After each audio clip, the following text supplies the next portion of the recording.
Você é professor do Departamento de Geografia da USP. E o que é que você estuda especificamente? Climatologia, é isso? Climatologia antártica, do continente antártico, já há 20 anos. É só do continente antártico? É a minha especialidade, mas o resto também. Sim, não tem como separar. Claro. E você esteve na Antártida algumas vezes? 2 vezes já. O que você acha das teorias de que o aquecimento global está derretendo o gelo do continente? Começa que já nem é uma teoria, é só uma hipótese. Então ela não carece de prova científica. Então é isso que é o pior. Você tá... Não carece de prova? Não tem prova científica do aquecimento global. São 26 anos, na verdade são 3.000 anos que essa história já existe. Nossos pesquisadores da equipe da Climagel já foram buscando essa informação. Já se discutiu isso nas ágoras das póleis gregas. Se cortasse árvore ia mudar o clima do planeta. Na Grécia Antiga no Senado Romano se faria ou não os aquedutos porque ia mudar o clima e por aí foi. Até hoje nós estamos com essa historinha, mesma coisa. O clima vai mudar, o homem mexe no planeta, não sei o quê, e não mexe nada. Mas é engraçado, tem relatos de uma civilização, não sei se é a Inca ou se é Azteca, aonde eles iam cortando florestas para usar essa madeira, inclusive para queimar essa madeira, com aquecimento, etc. E à medida, quando chegaram nas últimas árvores, que acabou a floresta, que a civilização também começou a cair, a entrar em decadência. Não tem nada a ver uma coisa com a outra. Você destruiu aqui, não tem uma consequência? Você pode tem que tomar muito cuidado com isso, porque isso são ações locais e não são ações planetárias. No local funciona. Mesmo assim, a alteração é muito pequenininha. A cidade de São Paulo faz o seu microclima, por exemplo. Assim não. E aí o clima global é outra coisa. Mas o discurso desse pessoal é que a cidade altera o clima do planeta. Portanto, a cidade tem que se adaptar à mudança do clima, que ela mesma fez. Mas espera aí, raciocínio circular, né?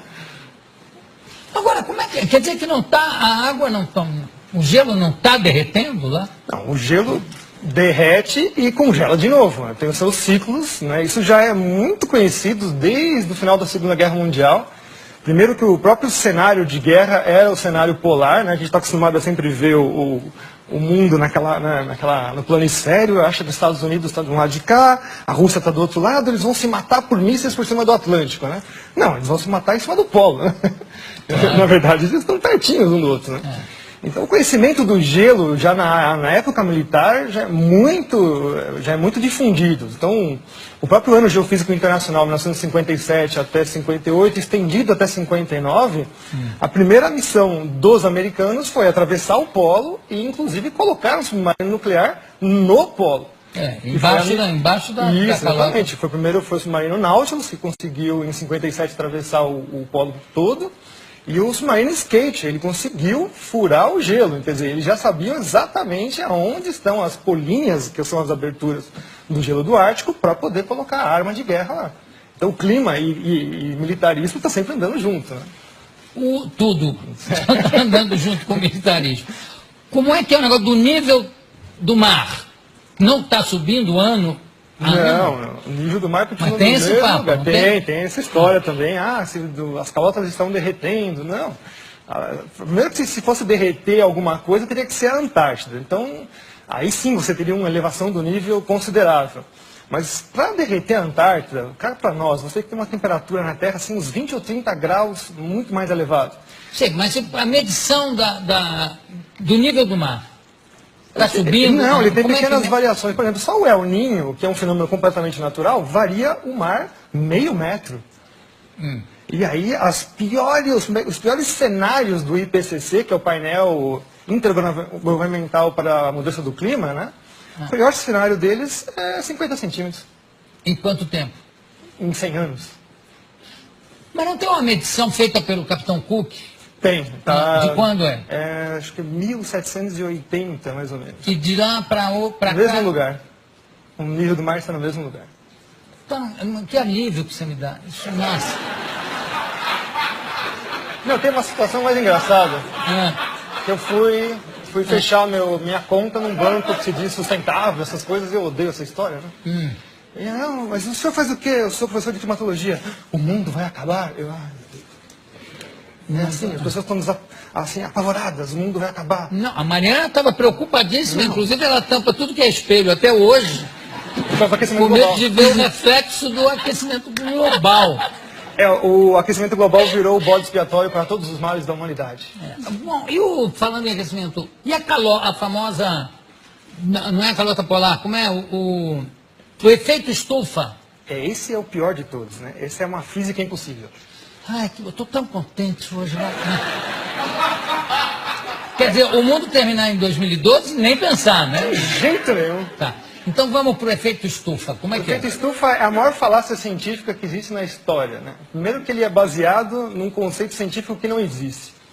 A Terra tem essa temperatura porque ela tem atmosfera, recebe energia do Sol, tem uma interação com a atmosfera, e por lei dos gases, note, não é uma teoria, é a lei dos gases, pressão, temperatura, né, e volume. Então, por causa de ter uma atmosfera, nós temos essa temperatura. Eu adoro essa discussão assim que os aquecimentistas, que são os que trabalham para o lado do aquecimento global. Não, mas o maior exemplo de que o CO2 realmente acaba com o planeta Terra, acabaria com o planeta Terra, é Vênus. Aí eu falo, é? Tá, qual é a pressão atmosférica na superfície de Vênus? Não sei. São 90 vezes a pressão atmosférica da Terra. Portanto, a temperatura lá é de 400 graus na superfície, não é por causa do CO2, é por causa da pressão atmosférica da atmosfera de Vênus. E Vênus também tem o problema da camisa, né? Que deve ter uma certa influência. Agora, e o efeito, quer dizer que não há o efeito estufa? Não, essa física não existe. Então, o negócio do pum dos carneiros da Nova Zelândia, você já ouviu falar, né? Já! Não é que é uma quantidade tão absurda de puns tem que vai causar o apocalipse, que vai estourar com a calota não, como é que chama? Com a famosa camada de ozônio. Que não existe, né? A camada de ozônio é uma coisa que não existe, né? Não existe? Não. Meu Deus, que alívio que eu estou hoje. Quer dizer que o carneiro pode dar pum à vontade. Eu sei que tem fazendeiros ensinando o carneiro a se segurar. Pode soltar. A história do ozônio é conhecida como, né, nos cientistas sérios, não esses aí que estão aí vendidos chapa branca, que a gente chama, né? Trabalham para governos, empresas, etc. E tal. Cientistas sérios, o próprio pai da coisa é o Dobson, que no ano de Geofísica Internacional se propôs a ir para a Antártica justamente para saber qual era a variação do ozônio na calota polar. Ele já sabia que o ozônio desaparecia completamente na Antártida. E aí, de lá para cá, os caras desaparecem com essas informações e falam que é o seu desodorante que destrói a camada de ozônio. Nossa! Nunca mais eu pego um sujeito fedendo, que eu brigar com ele para botar um desodorante. Aí quando você vai ver o que acontece, é a quebra das patentes dos CFCs, os gases refrigerantes. Então, em 87, começam a terminar as patentes, elas começam a se tornar públicas, você não precisa mais pagar royalties para elas. Então, a indústria toda que detém essas patentes lança um substituto chamado HCFC, que é um organofluorclorado como qualquer outro, mas custa, né, o CFC passa a custar $1,38 o quilo, o outro passa para $38 o quilo. Mas a grande vantagem é que ele não funciona em nenhuma das geladeiras anteriores, ar-condicionado e tudo mais. Então, é extremamente sustentável. Você tem que vender, jogar tudo fora e comprar tudo novo. Hoje, as patentes vencem em 25 anos. Então, o discurso agora é que os HCFCs, milagrosamente, descobriram que ele também faz mal para a camada de ozônio e aquecimento global. Que alívio que a gente sente, né? Não, mas o melhor é o preço, que vai ser o substituto. Que as empresas agora falaram que vão garantir que não vai dar mais problema. Né? $128 o quilo. E também não vão funcionar nos outros equipamentos. Isso tem sempre essa jogada, né? Se vocês perceberem agora, mas não é só trocar o gazinho do refrigerante. Parques industriais inteiros têm que ser trocados, porque existem os sistemas de refrigeração central, caldeiras e tudo mais. Se vocês perceberem agora, todos os produtos estão passando a butano de novo. Os CFCs, quando eles vieram no final dos anos 40, 50, eles vieram justamente para resolver o problema de explosões em fábricas, porque é um gás totalmente inerte, não tem nenhum problema com ele.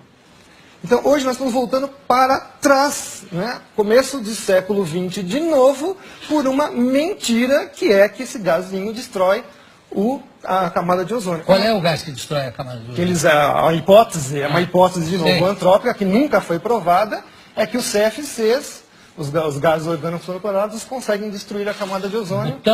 O butano não. O butano está isento. Ele fica lá, por enquanto, né? Até alguém arrumar um problema com ele. Tem uma coisa que me chama muita atenção, Ricardo, é que sempre que você vê o anúncio de um fenômeno astronômico, a queda de um meteoro, ou um fenômeno geográfico e físico, sempre é assim, a temperatura chegou a não sei quantos graus, que não acontecia desde 1920. A nevasca que aconteceu esse ano não se via desde 1887. Quer dizer que sempre anteriormente, teve alguma coisa pior? Sim, nossa, muito pior. Pois é, então por que essa coisa catastrófica, né, de achar que a próxima será a pior? Se nunca acontece isso. Os registros paleoclimáticos mostram coisas assim muito piores, tipo o nível do mar subir 50 metros em 100 anos, a temperatura subir em 50 anos 8 graus, e o pessoal está falando que vai subir meio grau em 100. Que isso, é piada isso? Isso é uma piada. Olha, tem gente já querendo fazer pergunta ali na plateia, não é? Pode fazer, faça. Você disse que esse negócio do aquecimento global não tem nada a ver e tal. E, assim, o meu pai, muitas pessoas mais velhas que eu conheço, dizem que São Paulo na década de 60, 70, era tipo, conhecido como a terra da garoa, que era muito frio. E hoje agora, você pega a época do verão, tá um baita calor, um calor insuportável. O que você pode explicar sobre isso? Isso daí é o efeito do clima no local, né? Então, isso não é um efeito global. O caso da garoa, por exemplo, nós tivemos um trabalho científico feito agora em 2009, 2010, mostrando que nos últimos 3 anos ela voltou com a mesma intensidade dos anos 30, 40. Então, na verdade, também a garoa é um fenômeno cíclico. O que carece hoje em dia muito é a observação. Nós temos pouca observação realmente dos fenômenos climáticos dentro da cidade. A gente até fala que é o clima citadino, na verdade, né? Em geral, nós temos também pouca observação. A partir dos anos 90, fechou-se estações meteorológicas no mundo inteiro. O próprio presidente Collor de Mello fechou diversas estações meteorológicas aqui no Brasil também. Então, a gente carece bastante de informação meteorológica em loco. Satélites medem, mas sempre tem assim um problema de método, enfim, não é uma coisa tão fácil. A influência do desmatamento no clima global? Não existe. Não, infelizmente. Não existe? Não. E no clima local? Mais ou menos.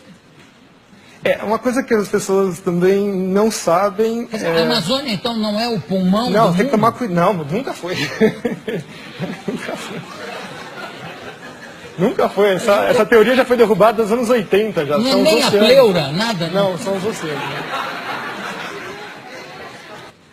E não tem influência, o desmatamento não tem influência no clima? Tem que tomar cuidado com isso, porque quando eu falo isso, significa que eu estou autorizando a destruir a floresta. Não, de forma... Mas a gente tem que tomar cuidado, porque o aporte do ambientalismo é esse contra as pessoas que falam, negam a hipótese do aquecimento global. Né? Então, você mistura tudo dentro de um saco de gatos. Você fala, tá vendo? Esse cara está autorizando a gente destruir a floresta. Não, a Amazônia está lá, não é para ser destruída. Aliás, eu acho que nem é possível destruir a Amazônia, não é porque grande parte dela está plantado embaixo, quer dizer, é embaixo d'água, você para chegar na raiz, seria, né? São 6.000 quilômetros desse novo aquífero que descobriram embaixo da Amazônia. Ganha do aquífero Guarani. Recentemente descoberto. Eu não faço ideia do que seja 6.000 mas quilômetros. deve ser importantíssimo. Porque 6.000 quilômetros. Haja aquífero, aí. E o negócio da floresta, como é que é a floresta da chuva? Como é que é? Na verdade, assim, a gente tem que entender que quem manda no planeta são os oceanos. Aí, por acaso, existem continentes. São 3/4 da superfície do planeta com água. Então, a maior parte da troca de massa e energia com a atmosfera é feita com os oceanos. Então, de vez em quando, eles ficam com pena, coitadinho dos continentes, né? Aquela coisinha de nada, joga um pouquinho de água para eles. E se jogar um pouquinho de água para eles, já faz todos os desastres que a gente imagina. Bom, a principal entrada de água para os continentes vem na parte tropical, que são os ventos alísios. Todo mundo já ouviu falar, estudou na escola um monte de vezes isso daí. O próprio Kippen, que é uma das primeiras pessoas que estudou climatologia lá no século XVIII, XIX, né, começando esses estudos, ele falou assim, mas como é que eu vou estudar o clima, que a atmosfera é uma coisa que é invisível, altamente dinâmica e não dá para fazer nada? Bom, ele conseguiu verificar que a vegetação respondia ao clima. Então ele viu assim, olha, gozado, né? Nessa parte toda do planeta, salvo algumas exceções regionais, você tem florestas extremamente virtuosas, imensas, e é justamente onde chove bastante, onde você tem as principais células de trovoadas, né? Os relâmpagos fixam nitrogênio na chuva e, portanto, jogam isso na superfície. Então tem toda uma simbiose aí entre os fenômenos da atmosfera. Então as florestas, o nome técnico da floresta em inglês, por exemplo, eles chamam rainforest, né? Então, florestas de chuva. A floresta está lá porque chove, não chove porque tem floresta, vocês entenderam? Então quer dizer que se você cortar, vamos supor que você, né, vamos fazer assim um cenário hipotético, já que eles adoram fazer cenários, vamos fazer também. Vamos supor que você tira toda a Amazônia de lá, tira tudo lá, 20 anos depois está tudo de novo nascendo. Tudo de novo nascendo. Mas leva 20 anos. 20 anos. Que não é nada na história do planeta.